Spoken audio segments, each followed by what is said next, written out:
Ассаламу алейкум. Мен Давлат Султанбек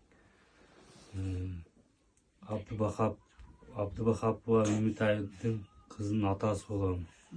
Сиздерден кайрымдуулук кылган себеби бөйрөгүнөн рак болуп калганына, ошого сиздерден колдон келишинче жардамыңыздарчы. Түркиядан врачтары $50.000 сурап жатат. Ошон үчүн сиздерге кайрылып жатам. 100 сом болобу, 1 сом болобу, колуңуздардан келишинче жардамыңыздарчы суранам сиздерден. Урматтуу Кыргызстан элим, ушу мен Ташболотова Алтынай, ушу Үмүтай кызымдын апасы болом.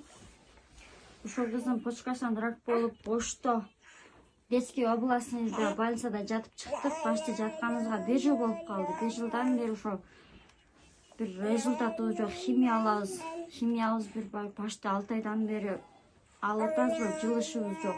Кызымдын немелери жок, кыймылы жок, баса албайт, жүрмөй албайт. Анан кийин операция болду. Бул немесин анализин Москва жөнөттүк. Москва жөнөтсөк диагнозу нейробластома деп келди.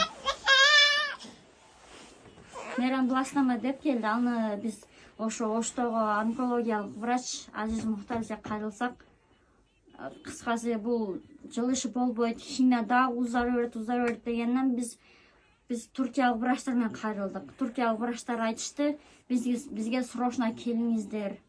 Бул ошо кызыңыздардын диагнозу өтө оор экен, өтө татаал экен, сакайышы да кыйын, ошон үчүн бизге кайрылып, бизге срочно келсеңиздер деди. Биз туркиялыктар менен сүйлөштүк, баасы канча болот, пересадка болобу, башка болобу, эмнеси болот десек, алар айтышты, пересадка болушат. Пересадка болот деди. Анан ошо акчасынын суммасы $50.000 деди. Эми биз мындай караганда биз $50.000 да табышыбыз кыйын негизичи. Ошон үчүн сиздерден суранарым, кызыма көмөктөшүп жардам берип коюңуздар деп өтүнөм. Мен ушу күйөөм да мындай иштеши, кара жумушта эле иштейт. Негизичи кара жумушта. Мен ушу үйүмдө бала чакам бар, ушу бала чакамды барам деп ушу кызымды эле карап жүрөм. Негизи ошо мындай айтканда сиздерден жардам сурооңо өтүнүштүм. Кызымды сакайтып бериңиздер деп суранам, жардам бериңиздер деп өтүнөм. Саламатсыздарбы Кыргызстан элин, журтун.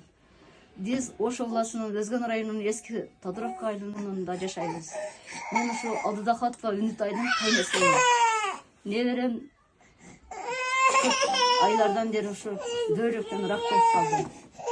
Ошого байланыштуу бунун өтө оор болгон үчүн $50.000 Туркияга ошо лечение алыш керек экен.